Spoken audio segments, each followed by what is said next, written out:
Welcome, I'm Darren, and I'll be your guide today as I look at the beginning of modern football cards, the card sets of Leaf and Bowman from 1948 through 1955. And this really is the beginning of football cards in a standard way, where baseball cards and boxing cards had been made. There had been a lot of sets that had been done year after year in a very professional fashion. Well, I shouldn't say a lot of sets, but there were a fair number of them prior to World War II. So there was already kind of a tradition for, actually not just for baseball and for boxing, but also, interestingly, with O-Pee-Chee for hockey as well. Those three sports happen to have official cards that were made in a very standardized way. With football, they didn't have that. But part of the reason was because football wasn't really a professional sport. And that's a weird thing to say because the NFL had existed by World War II. They'd existed for a quarter of a century. The problem is that football was still a pretty new sport. College football was dominant across the country. But for professional football, there were a bunch of little leagues all over the place. And the NFL, as we know it today, was just kind of the one league that was able to somehow punch above its weight and pull off becoming a professional league that could sustain itself year after year after year. And that was a pretty impressive thing that they pulled off. But it meant that there was very little trust in professional football for a long, long time. So even by World War II, college football was still dominant, and professional football, the NFL, was still trying to earn its place alongside it. So since that was the case, there wasn't much in terms of sports cards because there wasn't much in terms of true nationwide audiences. And World War II created a very clear benchmark in the world of cards because of the fact that it stopped all production of cards because there was a paper ration. Everything was rationed during World War II. Paper was among it. And so that meant the companies like Playball, which had been making cards, they couldn't. They had to stop. So everything stopped until after the war. And in 1948, that's when there was finally enough motivation to start making professional cards. And there were two companies that kicked this off. They were Leaf and they were Bowman. Now, Leaf was a newcomer to the world of sports cards. There hadn't been any Leaf cards prior to the war, so they were brand new. Bowman was actually not a newcomer. The Playball card set in the late 30s, early 40s was actually created by a company called Gum Incorporated that, after the war, reincorporated as Bowman. So Gum Incorporated made Playball. Then Gum Incorporated became Bowman, so Bowman was going to bring back Playball, right? Well, no. When they came back, they decided to use the same company name for the card set. So the card set was called Bowman. Technically, it's a continuation of Playball, but in really just about every way, it's not. It is its own unique entity that was started off in 1948. And in case of both of these card sets, they were done for multiple sports all at the same time. And in fact, 3 sports in each case. Sort of. I'll get around to Bowman in a minute, but I want to start off with Leaf. Leaf came into the scene with the ambition of doing 3 different card sets: football, baseball, and boxing. Football and boxing actually did work. That happened. Baseball, they didn't actually release their card set in 1948. For whatever reason, the card set kind of got into a funky affair where some of the cards in the card set weren't actually finalized till 1949. So when the cards were released, they were released in 1949, not in 1948. Even though a lot of the cards in the card set have a 1948 copyright date, some have a 1949, they're all part of the same set. They're all a 1949 release. So even though Leaf intended to release a baseball card set in 1948, they didn't do it. And even the stats on the back are kind of confusing. So in 1948, Leaf released actually 2 card sets. They actually released them. One of them was boxing, one of them was professional football. And the cards are a photograph of a player, and then it's colorized. And boy, is it colorized. A name down at the bottom in not a hard font, it's kind of a soft, playful font, which is kind of cool. But these cards are really energetic, really powerful. And that power it read through in a time of renewal, but also kind of everybody was still licking their wounds from World War II. So this was an invigorating card that really was necessary to kind of kick off the whole future of card collecting and of sports. Now, in 1949, like I said, they finally released their baseball card set, and then they released another football card set. The big distinction between the 1948 and 49 football card set, they look pretty much the same, but it's the date on the back. That's the big giveaway between the two card sets. Otherwise, they're pretty much the same. Almost. Leaf didn't do anything cleanly. And in 1948, their first card set for football, it included pro players and it included college players. Now, they didn't break it up into teams or even into leagues, so everybody's intermixed. So you have pro players and you have college players intermixed between each other. In 1949, they only did the pro players.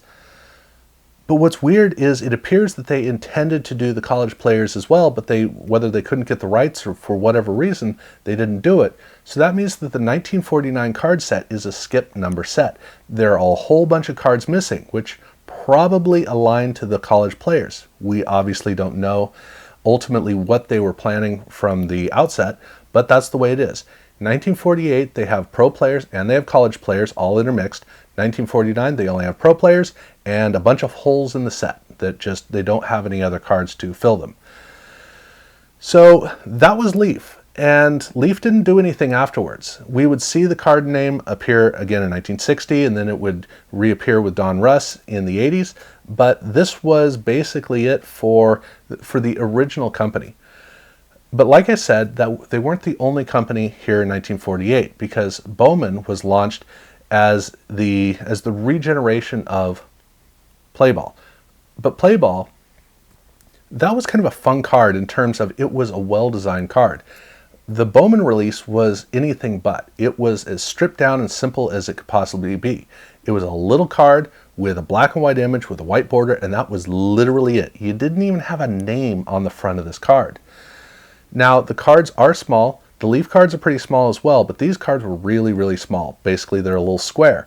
And on the card back, they have just a little bit of information. But this card was nothing compared to the Leaf card.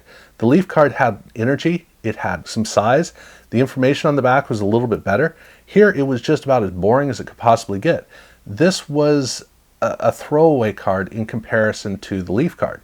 And you can see by the time that they got around to their basketball card, they actually started to try to do something.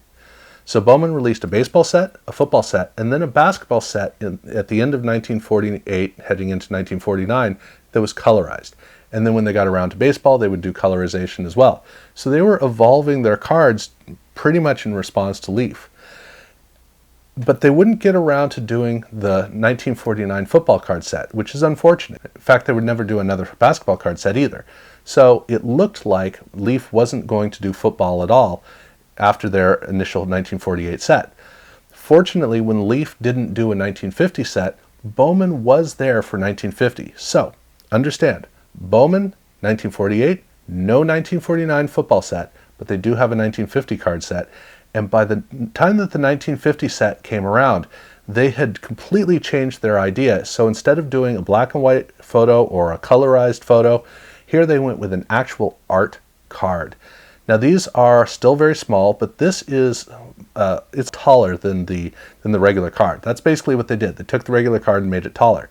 But they gave themselves a little bit more room to really play with the canvas for the art that they made of the player.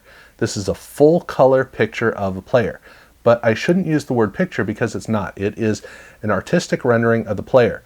But they do a wonderful job with the colors, but also with the art that they actually draw on the card.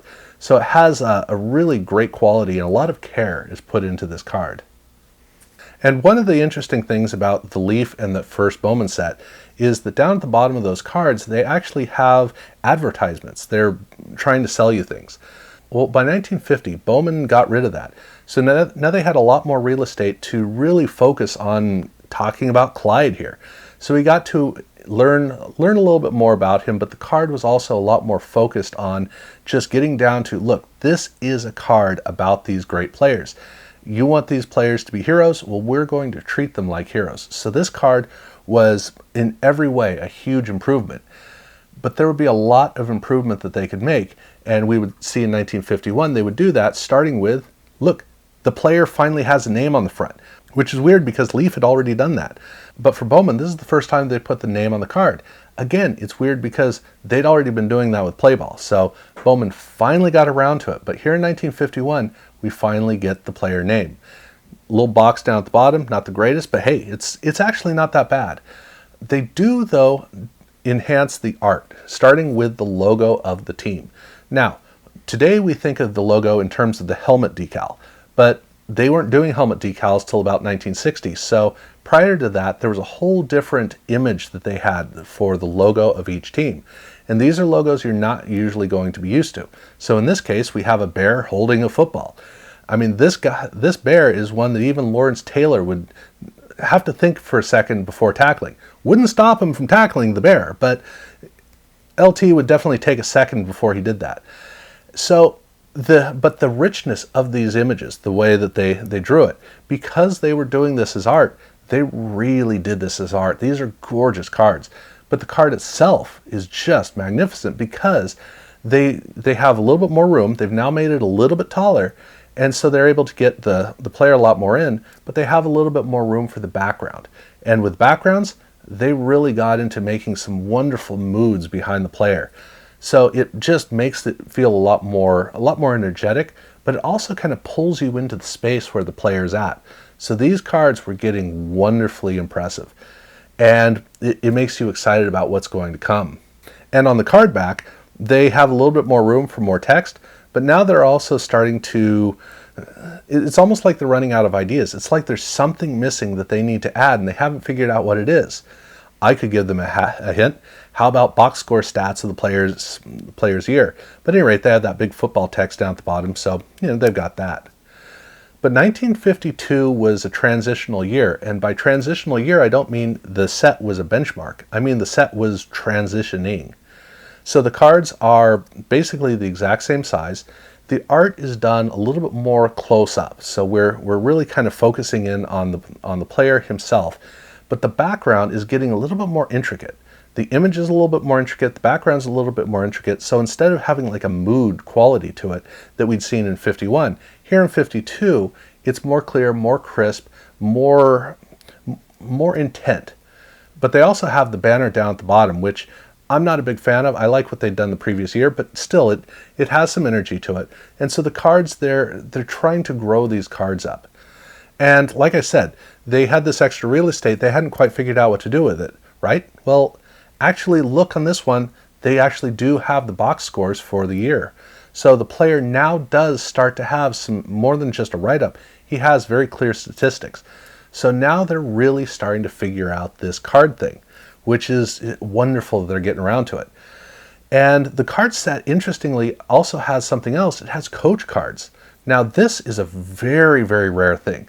You would see some coach cards in the 1960s, but for the most part, prior to 1989, the only time you saw coach cards was on a team card. In football, we did not have coach cards, except in this set. So this is a really interesting addition to this card set, but they also had something else. They had college players. So here you have a card set that has a lot of diversity. It has the regular pro players, it has the coaches, and it has college players.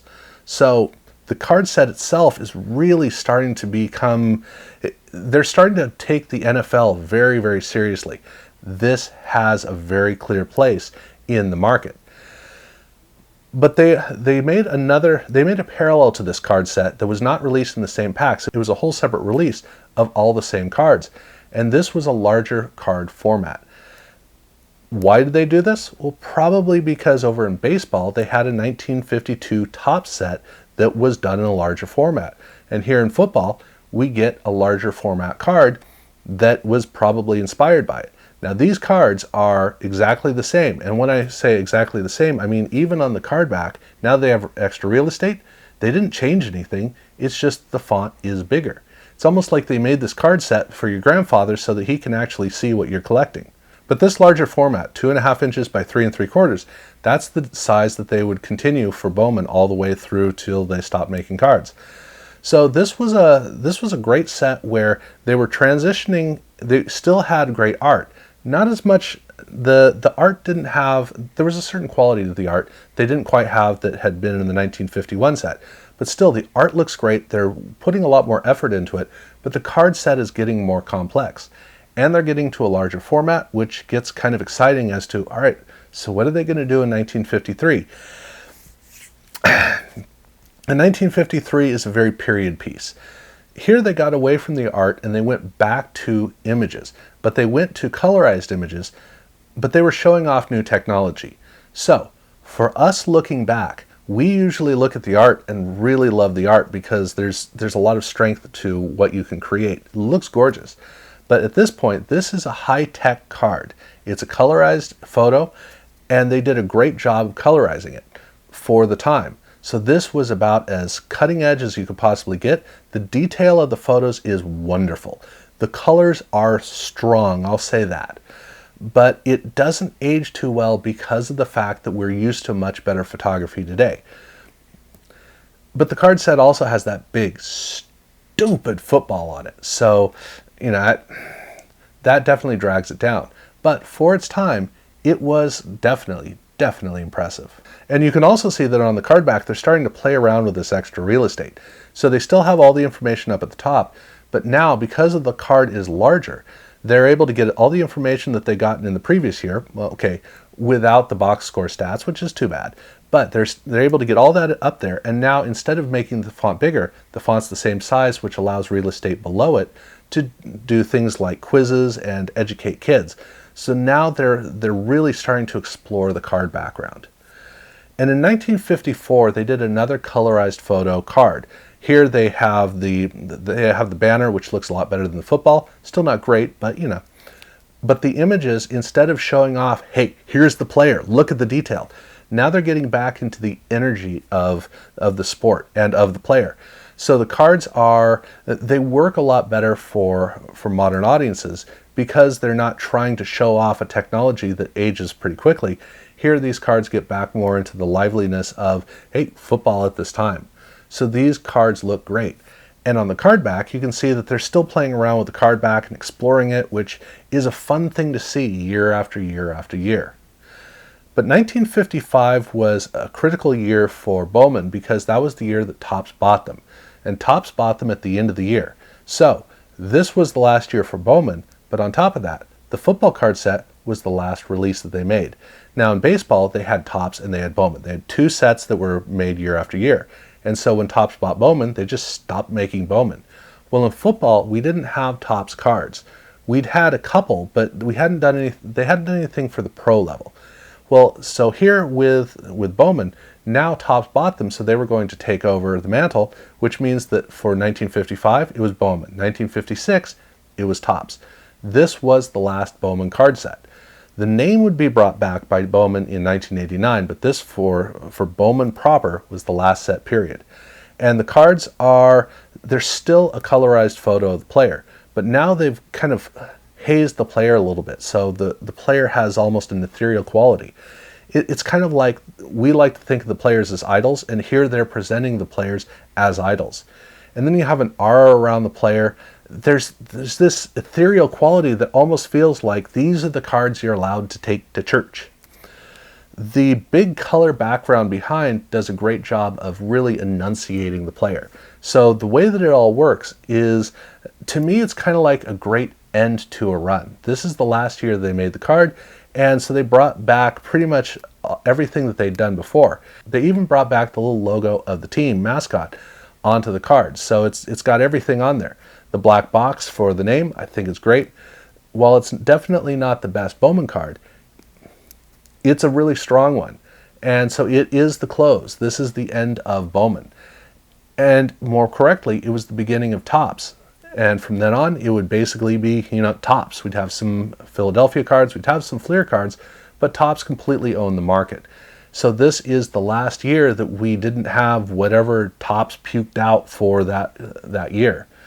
And that's part of what's so great about the Leaf and the Bowman cards is the fact that you get to see a bunch of creativity. Really some great care that was put into it that just wasn't what Topps demonstrated throughout their runs. In the 1950s for baseball, Topps tended to do that, but they were competing with Bowman. And so Bowman kept them on their toes.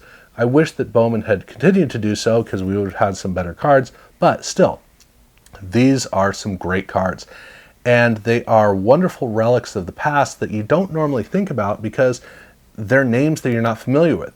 Bowman you're more familiar with, but the idea that Leaf made cards in 1948, well, it's not the same Leaf. So these are cards that definitely you should explore in some fashion, even if you're just reading about them. This is a piece of the history that we just don't discuss very much, and we need to discuss it a lot more. And I definitely urge that you look into it more. There are people who are better qualified to talk about it than I am. This is what I can provide you with here in this video. But yeah, again, do check these out, because this is a wonderful area to explore and learn more about the mechanics of how everything works. So I'm going to bring this video to a close here. I thank you very much for watching the video. I've already talked about the reemergence of Bowman in football, all the way through the 90s. Check those out if you haven't had a chance. Check out my other videos if you haven't done so. Definitely subscribe if you haven't done so already. And thank you very much for watching.